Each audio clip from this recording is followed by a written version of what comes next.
It was Christmas evening. The tree lights were glowing softly. The whole house smelled like cinnamon and baked ham. Everyone was gathered in the living room, talking and laughing. My son Marcus, he's 7, was dressed up and so excited. He walked over to my mom's tree and reached for one candy cane hanging on the lowest branch. Just one.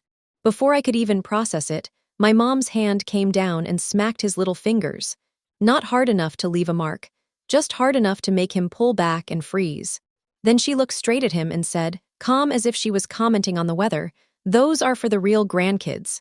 The room went completely still for about a second, and then people laughed. My brother-in-law awkwardly cleared his throat and grabbed his eggnog. My sister Donna acted like she didn't hear anything. My aunt hid a smile behind her napkin. And Marcus, he looked up at me. His cheeks were bright red. He wasn't crying yet, but his bottom lip was trembling. You know that little shake kids get when they're trying so hard to hold it together? Do you know what I did? I didn't yell, I didn't argue, I didn't make a scene. I quietly walked to the hallway closet. I took down his jacket. I helped him slide his arms into it and zipped it all the way up to his chin. He just stood there looking at me with those big brown eyes, waiting. I leaned down and whispered, "We're going on an adventure." He nodded. No questions, just complete trust. We walked to the front door together. I opened it, stepped outside with him, and gently pulled it closed behind us, like we were only going out for a little fresh air. I want to pause for a second, because I already know what some of you are thinking. Why didn't you say anything? Trust me, I've asked myself that same question over and over. It's been on repeat in my head ever since. Maybe I was just stunned. Maybe I've spent 38 years learning how to stay quiet in that house. Or maybe, and this feels closer to the truth, I knew that if I opened my mouth in that moment, whatever came out wouldn't be something my 7-year-old needed to hear his mother say. So we left. We sat in the car in the driveway for a minute. The house was still lit up behind us. Marcus looked over at me and asked, very casually, "Can we get McDonald's?" I said, "Yeah, we can." So I drove to McDonald's. I sat across from my son while he ate 6 chicken nuggets and squeezed out 3 packets of barbecue sauce like it was the best night ever. And while he ate, I replayed everything in my head. The real grandkids. Marcus is adopted. We've never kept that a secret from him. It's just part of our story, part of who he is, part of who we are as a family. And I truly believed, honestly, that my parents had accepted that a long time ago. We had the talks. My dad stood next to me at the courthouse the day the adoption was finalized. When Marcus was 4, my dad would carry him around and proudly call him, my grandson, to anyone who would listen. But my mom was different. There were always little comments. "He doesn't look like you. What happens when he grows up and wants to find his real family?"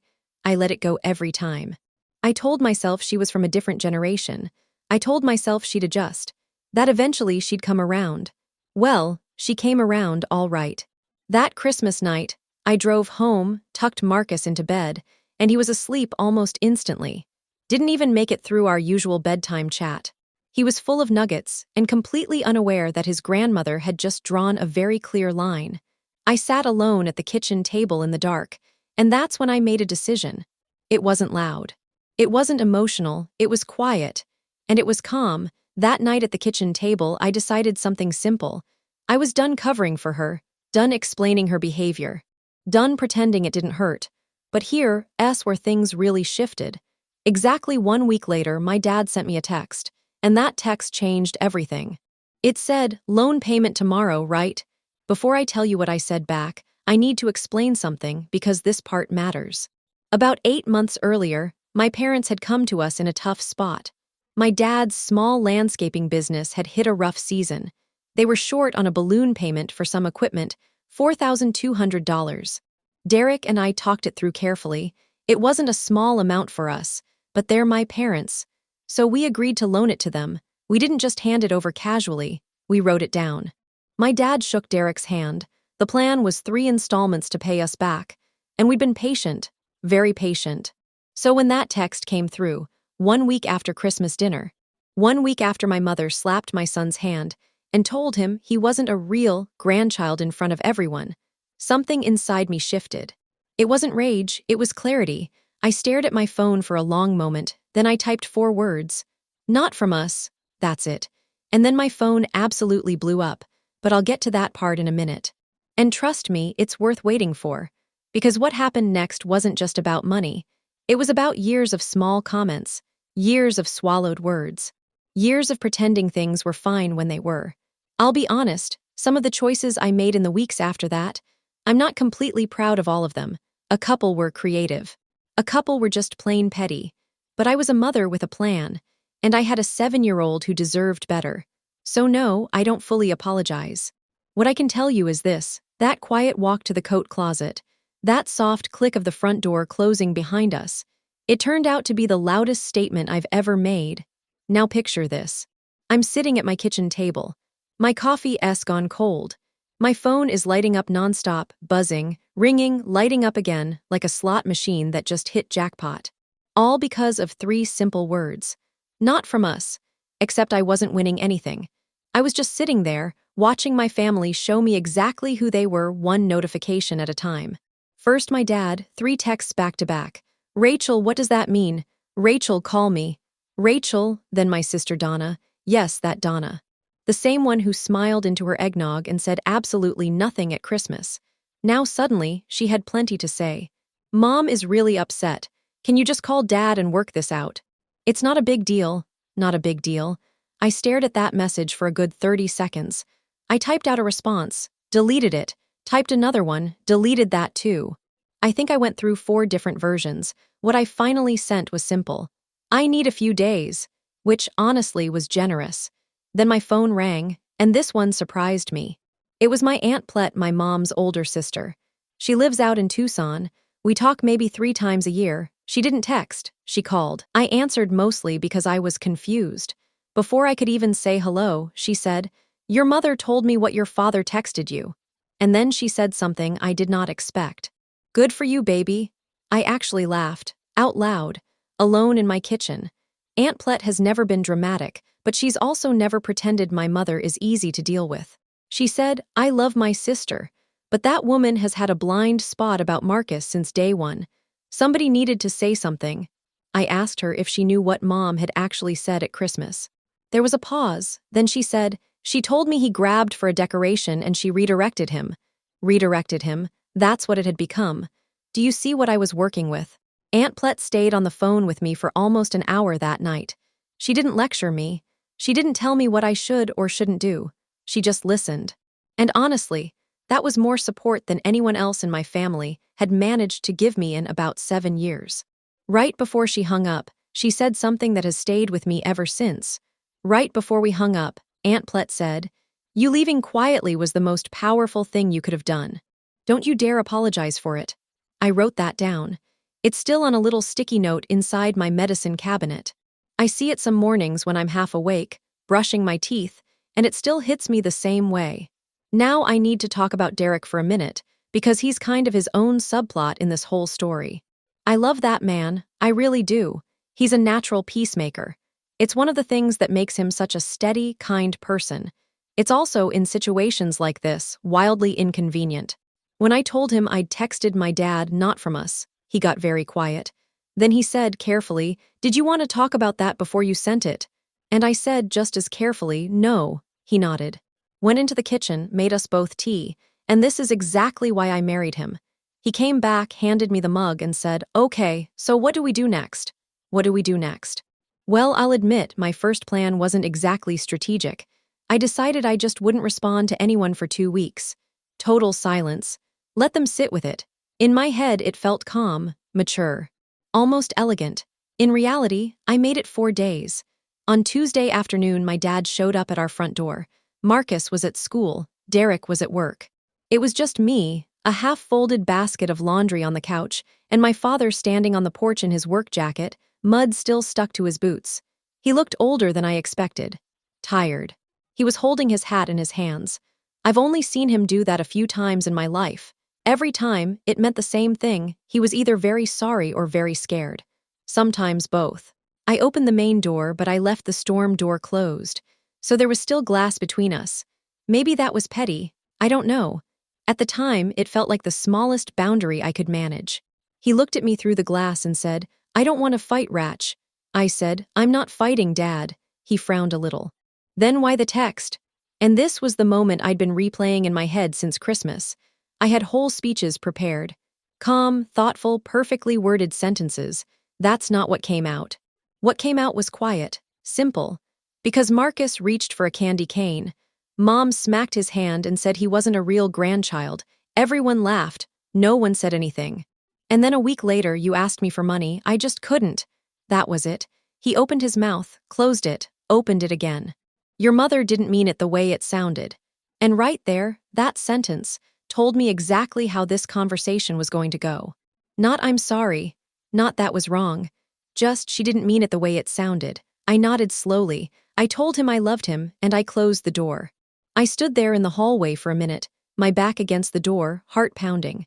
The laundry basket was still at my feet like I'd just paused real life mid-task. And I had a very clear thought. The loan wasn't the real issue. The candy cane wasn't even the real issue. The issue was 20 years of everyone deciding that keeping the peace mattered more than telling the truth.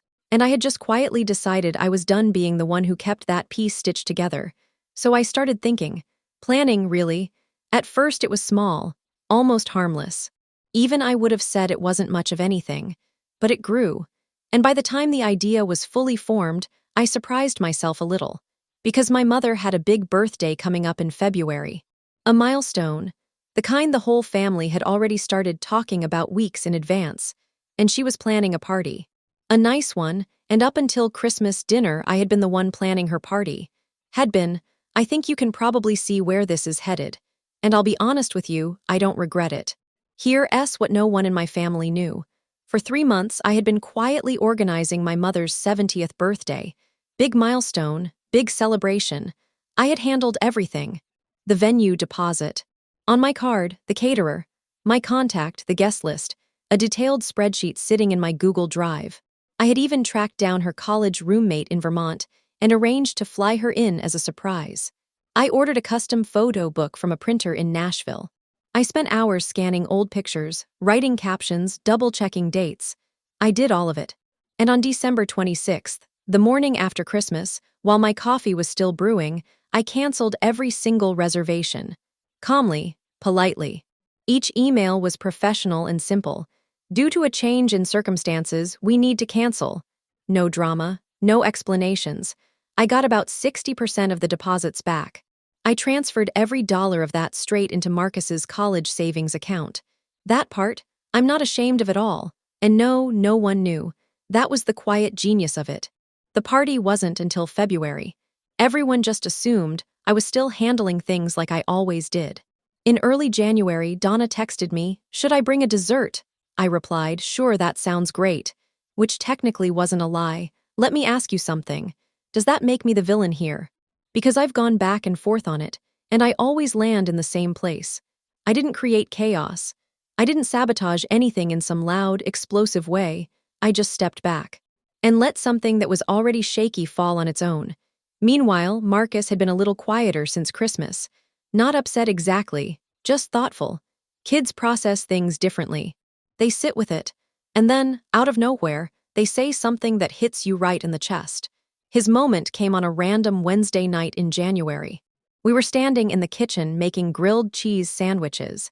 He was standing on his little step stool at the counter, flipping his sandwich like he was on a cooking show. And completely out of nowhere, he said, "Mom, what's a real grandkid?" I froze. I set the spatula down, turned off the burner. Then I pulled out a chair and sat so I was eye level with him.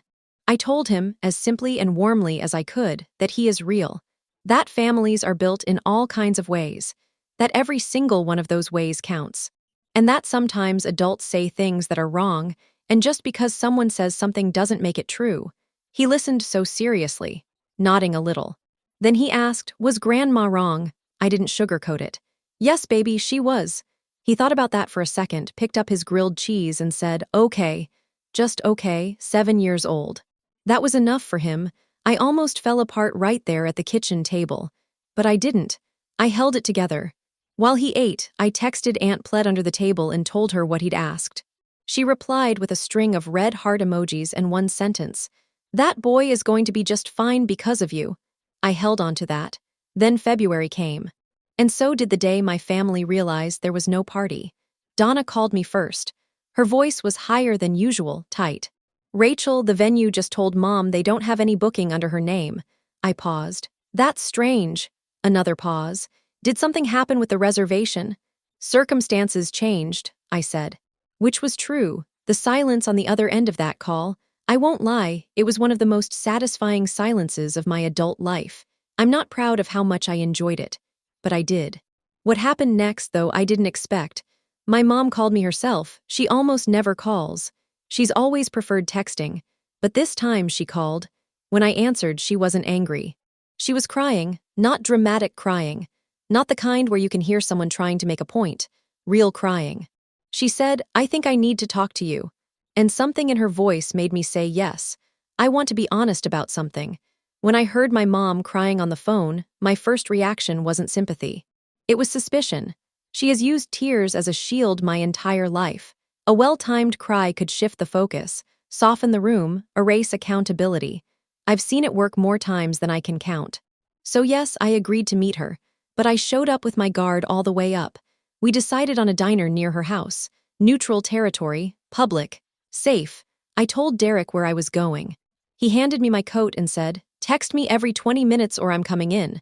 That made me smile, first real smile in weeks. I got there early, ordered coffee, sat facing the door. When she walked in, she looked smaller. I don't mean physically exactly. My mother has always had a presence. She fills rooms, she fills conversations. She's filled a lot of space in my head over the years. But that afternoon, she looked like someone who'd had some of the air let out of her. She slid into the booth across from me and didn't order anything. Just placed her hands flat on the table like she needed something steady. Then she said, "I've been thinking about what I said to Marcus." I didn't respond, I just waited. "I've been thinking about it since Christmas," she continued. "I haven't slept right. I'll admit, part of me wanted to say, good. But I didn't. I stayed quiet and let her talk. She spoke for almost 20 minutes. Some of it was hard to hear. Some of it surprised me. There were pieces of honesty in there I honestly hadn't expected anymore. She admitted that she had never fully processed the adoption. That somewhere in her mind, she'd kept a line she shouldn't have kept. That it was her issue, not his. She said hearing herself repeat the story to my aunt and calling it, redirecting him, made her realize how wrong it sounded. How wrong it was. And for the first time, she didn't blame her wording. She just said, "I was wrong."